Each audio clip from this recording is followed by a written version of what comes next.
After my wife, Lillian, died in a car accident, the house we had built together in the city felt too large, too loud, and at the same time, too empty.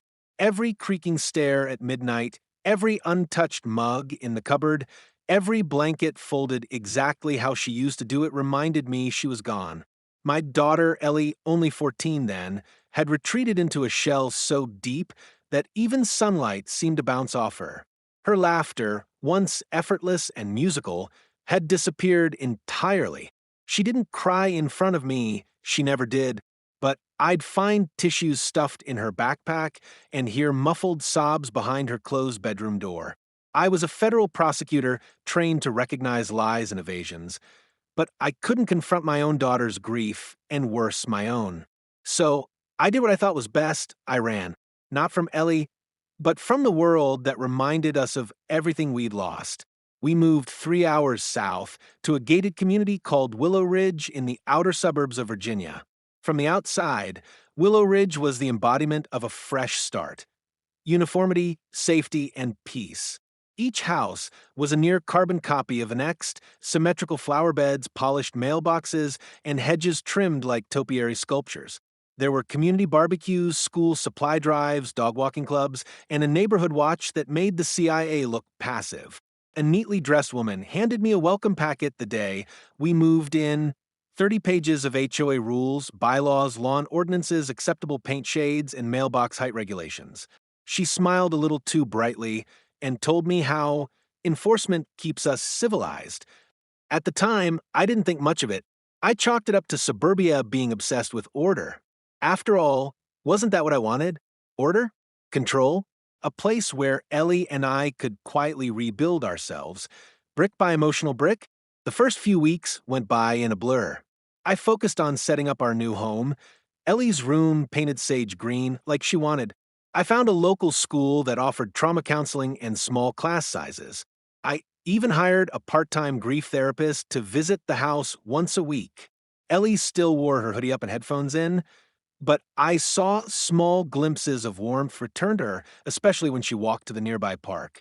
That walk through the community greenway became her therapy, and because I couldn't always find the right words, I let her have that space without questions. It was a month later when Ellie mentioned her first encounter with the woman. We were eating takeout on the couch, our new routine, and she casually said, "That lady with the clipboard keeps staring at me." "What lady?" I asked, distracted by case files open on my lap. "She lives 3 houses down. Always outside. Has a tiny dog named Snickerdoodle or something." She glared at me just for walking past. That was the first time I heard the name, or rather the nickname, Karen. Darlene Whitmore was her actual name.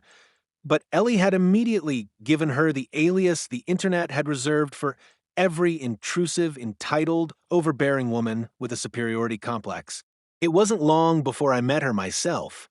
On a Sunday morning, as I was adjusting our new sprinkler system, she marched across the lawn, clipboard in hand, lips pursed like she'd just tasted something bitter. "You're over your allotted watering time," she said without greeting. I looked at my watch. "It's been 7 minutes. The rule says 10, doesn't it?" She didn't blink. "And you're watering on the wrong day. Even-numbered houses water on Tuesdays and Fridays." I glanced at our address. 1406. "Right," I said, forcing a smile. "Thanks for the reminder. Still getting used to the schedule." She didn't move. Her eyes narrowed. "Your daughter," she said, shifting gears like a soldier in a hostile interrogation. "She doesn't say hello. She walks around with those earbuds and ignores everyone. It's unsettling." Unsettling. That was the word she used to describe a grieving teenager who couldn't yet face the world. "She's had a rough year," I said evenly. "We're just trying to adjust." Her face didn't soften.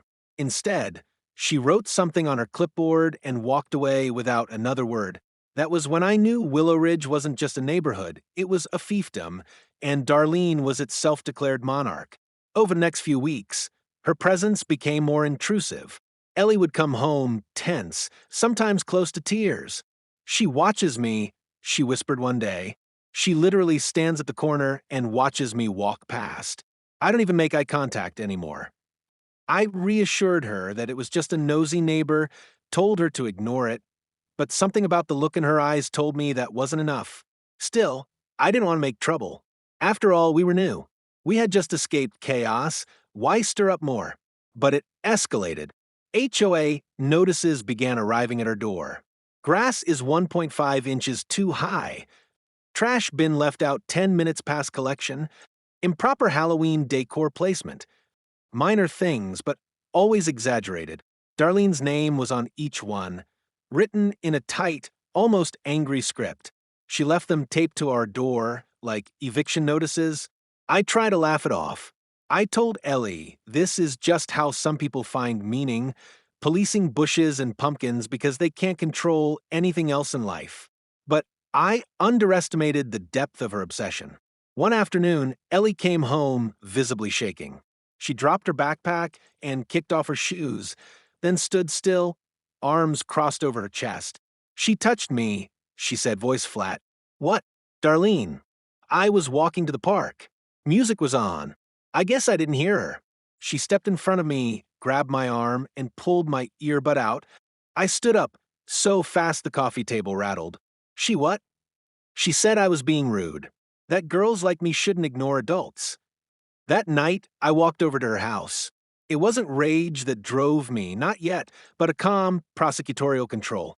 I knocked, and when she answered, I introduced myself, not as a father, but as a federal prosecutor for the Department of Justice. Her eyes narrowed for a second, but she didn't back down. She's antisocial, she said. We value community here. She can't just act like the rest of us don't exist. She's not required to acknowledge strangers, I replied, and she's certainly not to be touched. If it happens again, I'll press charges, civil and criminal. That should have been the end of it, but Darlene wasn't wired like most people. My warning didn't deter her, it ignited her. What I didn't realize then was that this woman didn't just enforce HOA rules, she lived for control, for people to comply. My daughter, in her silence and defiance, had become her personal rebellion to crush. Behind closed doors, Ellie became more withdrawn again. She stopped going for walks. The park she once loved was now a place of anxiety.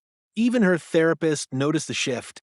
I considered filing a restraining order, but there hadn't yet been an overt act of violence, just a disturbing pattern. I was gathering evidence quietly, still believing, foolishly, that logic and the law would keep us safe. But beneath Willow Ridge's manicured hedges and perfectly painted shutters was a sickness I hadn't accounted for. The kind that festers behind polite smiles and overzealous rules. I once prosecuted mob bosses and corporate frauds, but nothing prepared me for the slow, psychological warfare of a woman who thought power meant control over people's lives, especially a teenager who had already lost more than most adults ever would. It was just the beginning. Ellie stopped walking to the park altogether after that last encounter. The earbuds that once cocooned her from the world now sat untouched on her dresser. She'd sit by the living room window some evenings, knees drawn to her chest, watching other kids play from behind glass, like a prisoner looking out at a life she no longer trusted. I tried encouraging her, gentle nudges, promises to walk with her, but the fear etched into her eyes wouldn't budge. It wasn't just Darlene's presence. It was what she represented. The reminder that safety was a myth, even in places wrapped in white fences and HOA regulations. At first, I tried to reason with myself. Maybe Darlene was just a product of her environment, an aging suburban queen clinging to order because her own life lacked it. Maybe she didn't understand the damage she was doing. But as the weeks passed, her behavior made it clear. This wasn't ignorance. It was obsession. It was control disguised as morality, hatred wrapped in the language of rules and community standards. It began with the notices, dozens of them. Most were absurd, petty, and clearly targeted. Our garbage can was cited for being 7 inches too close to the curb. Ellie's bike, locked to the porch railing, was labeled visible clutter. Even the shade of mulch I used around our flower beds somehow violated an obscure subclause buried in the HOA booklet. Darlene, of course, authored every citation. Each one delivered in the same plastic sheet, tucked carefully under our door handle like a ransom note. At first, I threw them out.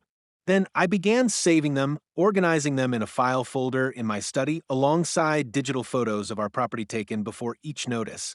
I labeled it HOA harassment, evidence.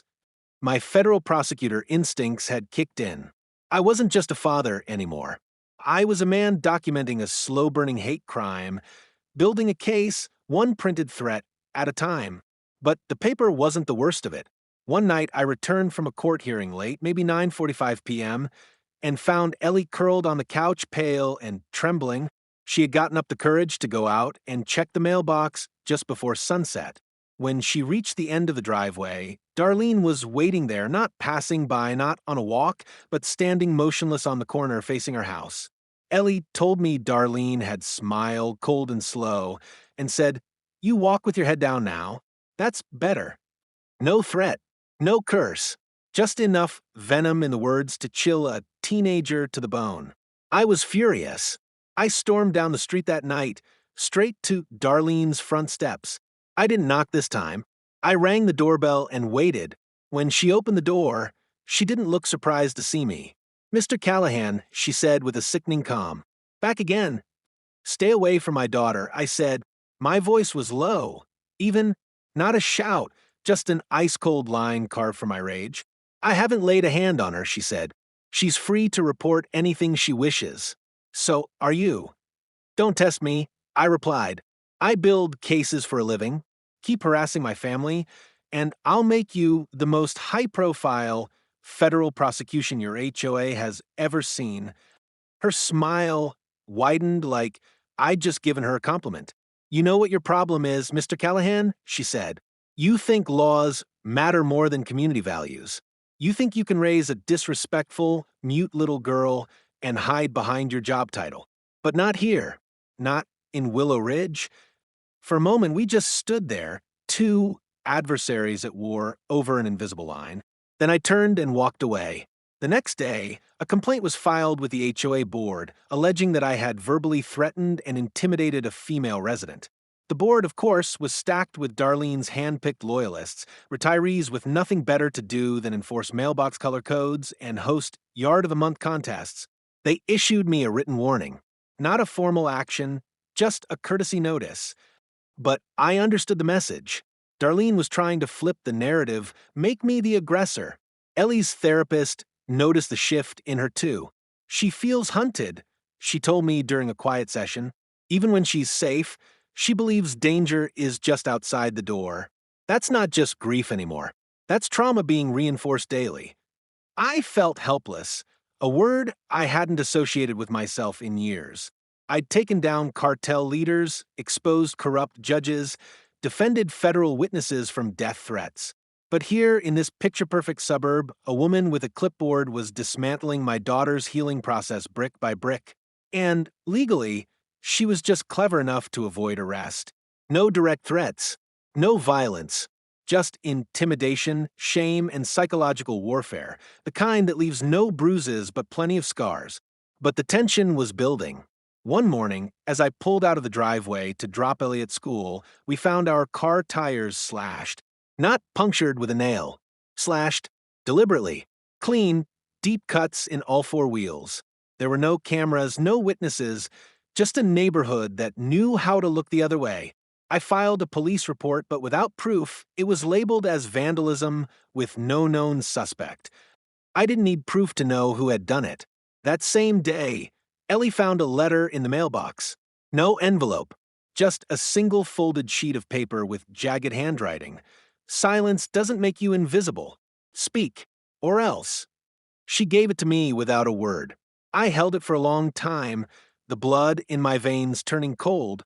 I called the HOA board, demanding to speak at the next meeting. They refused, said HOA concerns needed to be submitted in writing. I sent 5 pages. They never responded. That weekend, I installed a home security system. Motion lights, ring cameras, everything. I notified the police department of the ongoing harassment. I reached out to a local civil rights attorney just in case. My daughter was terrified. My patience was gone. The facade of peace had been shattered. But still, Darlene walked the sidewalks like royalty, snickerdoodle trotting beside her, waving to neighbors who avoided my gaze. One neighbor, a middle-aged man named Dave, who lived across the street, came over late one evening. He looked nervous, like someone sneaking over enemy lines. "She's done this before," he said quietly. "To another family. 2 years ago. New couple. They painted their shutters the wrong shade of blue. She bullied them until they moved. Nobody wants to speak up because she documents everything. She files legal complaints, starts smear campaigns, and makes your life hell until you give up. She's not going to win this one," I said firmly. He nodded slowly, but I could tell he didn't believe me. "She keeps a gun," he added, "carries it sometimes when she walks that dog, says it's for protection. But I've seen how she looks at people. It's not fear, it's control." That stuck with me. The idea that Darlene wasn't just a power-hungry old woman, but someone armed, paranoid, and emboldened by a community that rewarded silence. And that was when I realized something chilling. Darlene wasn't just tormenting Ellie because she disliked kids or resented change. She was targeting her because Ellie didn't submit. In a world of curated lawns and obedient smiles, my daughter's quiet grief, her refusal to perform, her silence, it was rebellion. And Darlene needed to crush it. The next few days passed in a tense quiet. Ellie stayed inside. I worked remotely, keeping one eye on the front porch camera feed. Even snickerdoodles seemed to bark more now, as if sensing the war that simmered behind drawn curtains. Then, just as I began to think we might be reaching a fragile ceasefire, it happened. On a still, blue-skied Saturday, Ellie left the house for the first time in days. She had her hoodie up, her earbuds in, and for a brief moment, I saw something close to peace on her face. She was walking to the park again, a small act of courage. I let her go, telling myself we needed to let life feel normal again. That was the last time I saw her standing. Because less than 5 minutes later, the gunshot echoed through Willow Ridge, and our story changed forever. It was a Saturday that looked and felt like peace. A mild October breeze tugged playfully at the trees, scattering crisp amber leaves across the sidewalks. The sky was spotless, that perfect shade of fall blue that photographers chase. I had just brewed a second cup of coffee and opened my laptop to review a brief when Ellie surprised me. "I think I'll go for a walk," she said quietly. My hands froze mid-type. I looked up. She stood at the doorway of my study, hoodie draped over her arm, earbuds in one hand. Her eyes didn't carry the usual dread. Instead, there was determination, fragile but real. This wasn't rebellion. It was healing. And I could tell how much courage it had taken just to utter those 7 words. "You sure?" I asked gently. She nodded.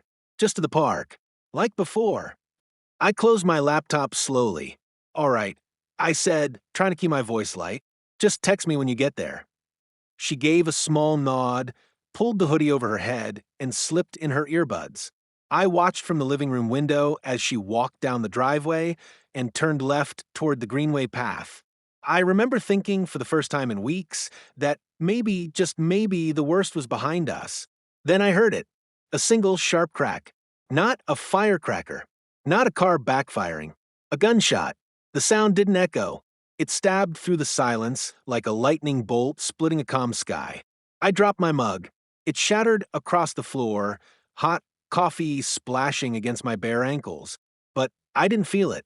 I was already sprinting out the front door, down the street, my legs burning, heart pounding so loudly I could barely hear the chaos that followed.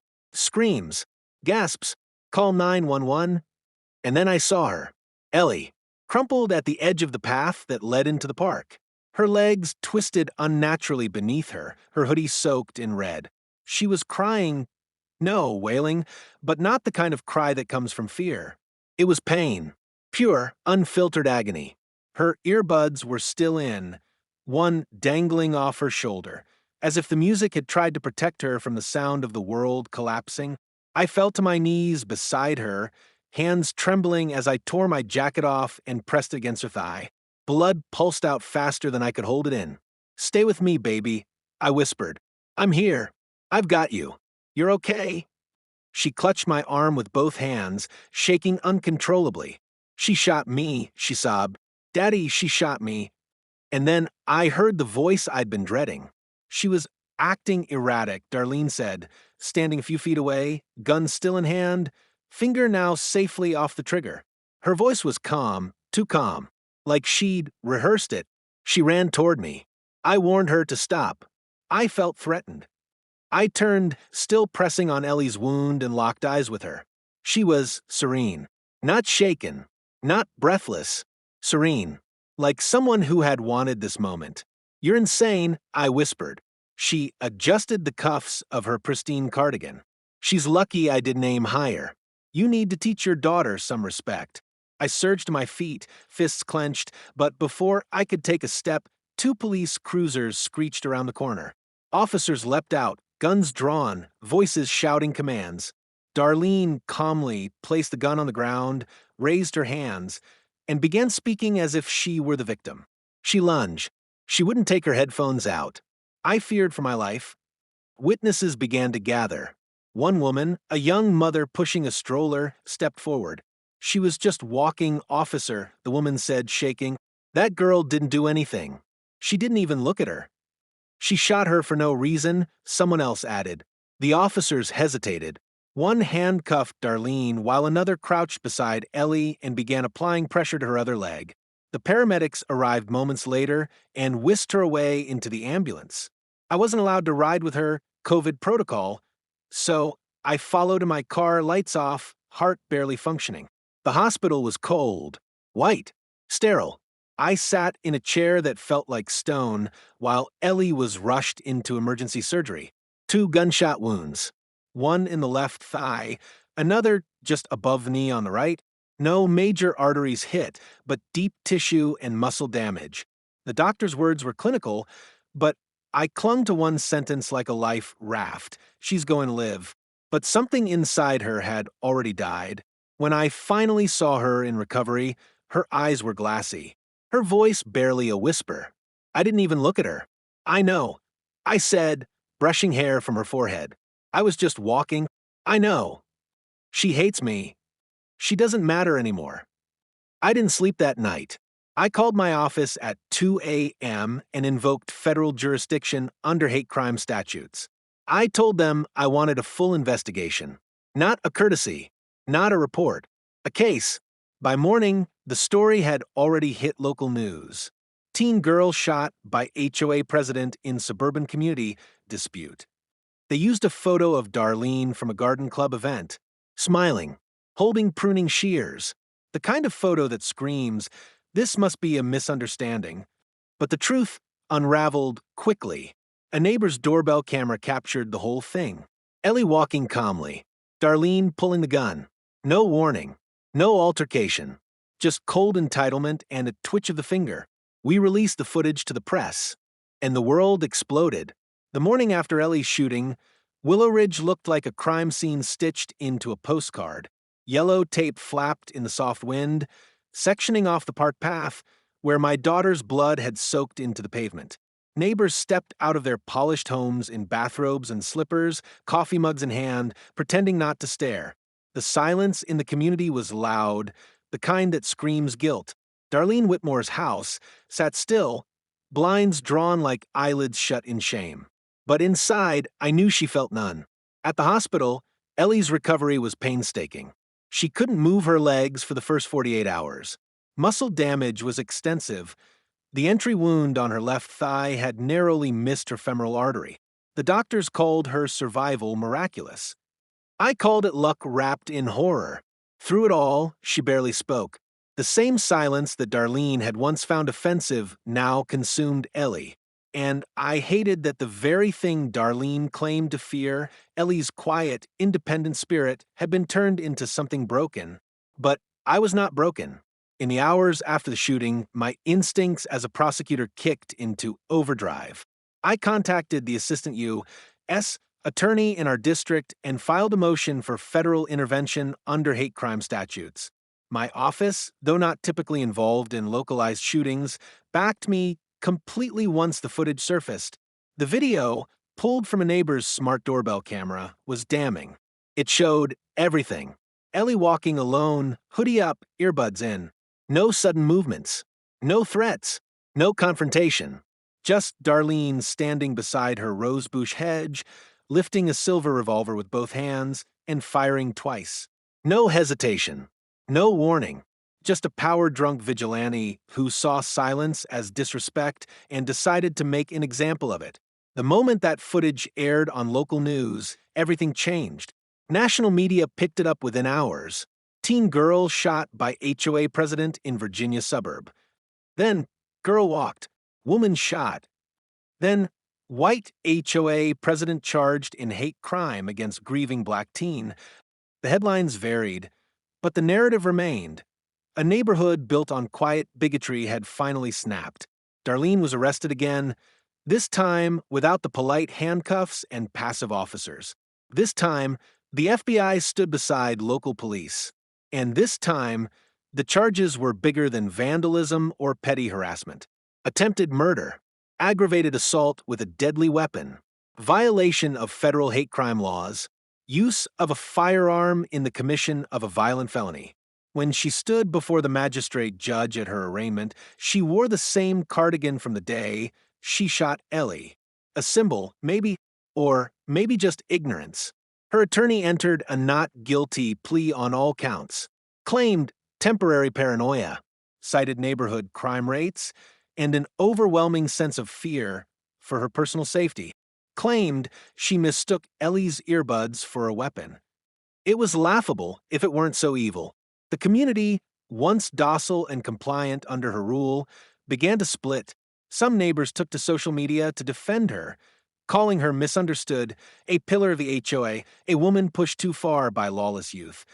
Others, thankfully more, began speaking out, quietly at first, then louder.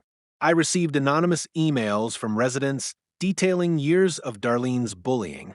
She'd filed noise complaints against toddlers for crying too loudly, issued fines to veterans for flying flags, verbally harassed a Muslim family for cooking too fragrant. Ellie wasn't her first target, just her youngest. When the trial began 6 weeks later, the courtroom was standing room only. Ellie testified on the second day. I sat in the front row, fists clenched in my lap, watching my daughter limp slowly to the witness stand on crutches, her legs still wrapped in compression bandages. She wore the same hoodie she had on the day of the shooting, against my wishes, but I understood why. It was armor, a statement. The defense attorney began gently, pretending to sympathize. Miss Callahan, do you remember the moment when you heard Mrs. Whitmore speak to you? Ellie didn't flinch. I didn't hear her. I had headphones in. And you didn't turn around? Respond. No. I was walking to the park. I wasn't doing anything wrong. And you didn't think that might make someone feel threatened?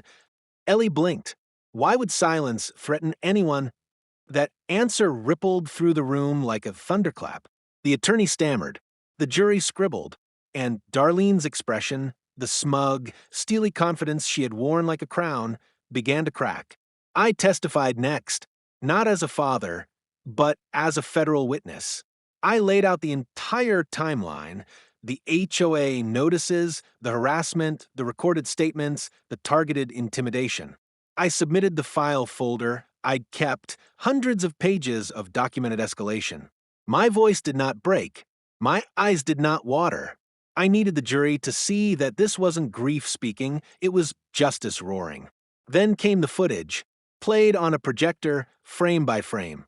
Ellie walking, Darlene raising the gun, the muzzle flash. The jury stared in stunned silence. Darlene's defense collapsed after that. No one believed her anymore, not even her lawyer. The video removed all doubt. She hadn't panicked. She hadn't feared for her life. She had waited. She had watched. She had hunted. The prosecution ended their closing argument with one simple sentence. She shot a child for not saying hello. The jury returned with a verdict in just 3 hours. Guilty on all counts. Darlene's sentencing came 2 weeks later. The courtroom was silent as the judge read the final decision. 35 years in federal prison with no possibility of parole. She didn't cry. She didn't apologize. As the bailiff led her away, She turned and looked directly at me. Not at Ellie, not at the crowd, at me. And for the first time, I saw fear in her eyes. Not regret, not guilt, just fear. The kind that comes when a tyrant finally realizes she's not untouchable. Outside the courthouse, reporters swarmed. Cameras flashed, microphones thrust in every direction. I took none. But Ellie, brave, battered Ellie, stood before them, crutches in hand, voice trembling but clear. I just wanted to walk to the park, she said. That's it. And with that, she turned and limped away from the podium, back into the car, back toward healing. Ellie didn't walk for 6 weeks after the sentencing. Not unassisted, not without pain. Her therapists called it neuromuscular hesitancy, a fancy term for what we already knew. She was afraid to trust her legs again. She had to relearn what it meant to move freely, to exist in a space without scanning corners, without wondering if her silence might provoke violence. But she tried. Every day. We moved out of Willow Ridge 2 days after Darlene's sentencing. I didn't pack a single box from that house myself. I paid a moving service in cash and never looked back. Our new home was smaller, older, with an uneven yard and creaky floorboards, and Ellie loved it. It feels alive, she said, running her hand along the chipped wooden banister. There were no HOA rules, no manicured lawns or clipboard queens, just neighbors who nodded without suspicion and smiled without expectation. But peace doesn't come with a change of address. Some nights, Ellie woke up sweating. Other nights, she sat in the living room with the lights off, hoodie pulled tight, staring out the window. I hear it again, she whispered once. The sound. It plays when it's too quiet. She meant the gunshot, the moment her childhood fractured, the noise that rewrote the rules of her world. I didn't know how to fix that. No father does. So, I just sat with her in the dark. Every time. Eventually, the story faded from headlines. The media found new outrage to chase. Darlene's name disappeared from search bars. But Ellie's name, her pain, lingered like a ghost inside our home. She stopped wearing earbuds, stopped walking alone. Her hoodie became more than a comfort, it was a shield, a statement, a reminder. One morning, I found her sitting at the kitchen table with a pen and a spiral notebook. She looked up at me and said, I think I want to write about it. Write what? I asked. Everything, she said. What happened? How it felt. Maybe someone else needs to hear it. That notebook became her journal, then her blog, then a feature in a local teen mental health magazine. People read her story. They wrote to her. Girls from other cities, other neighborhoods, who'd also been hurt for being quiet, different, invisible. Ellie wasn't invisible anymore. She was becoming something far more powerful, seen. Meanwhile, the community we left behind began to unravel. A class action lawsuit formed. 4 families joined forces and sued the Willow Ridge HOA for negligence, harassment, and emotional damages tied to Darlene's leadership. The HOA board resigned in disgrace.